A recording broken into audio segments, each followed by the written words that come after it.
ശൂരനാട് നിവർന്നു നിൽക്കാനുള്ള പോരാട്ടത്തിൽ ചുവന്ന മണ്ണ്.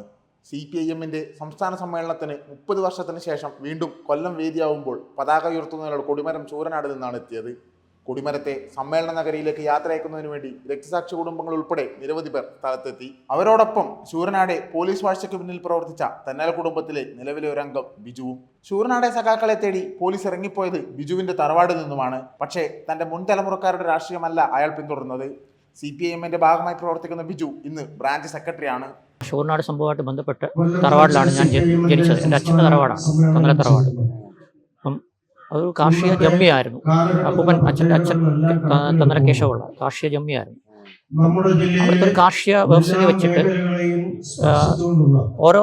ഓരോ ഇതിനകത്ത് ഒരു കാർഷിക ഇതിനകത്ത് അവർക്ക് ഓരോ തലപ്പൊലേറെ എന്ന് പറയും. അവർ അങ്ങനെ ഇത് ചെയ്യുന്നുണ്ട്.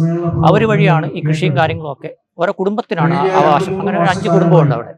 വരിക്കോലി, അങ്ങനെ വരിക്കോലി കുടുംബം, അതുപോലെ പിന്നെ വാറൂലി കുടുംബം, പിന്നെ മുണ്ടാണിക്കൽ, അങ്ങനെ കുറെ കുടുംബങ്ങളുണ്ട്. അപ്പൊ ആ കുടുംബത്തിന്റെ കാരണവരാണ് അവിടുത്തെ കൃഷിയും കാര്യങ്ങളൊക്കെ നടത്തുന്നത്.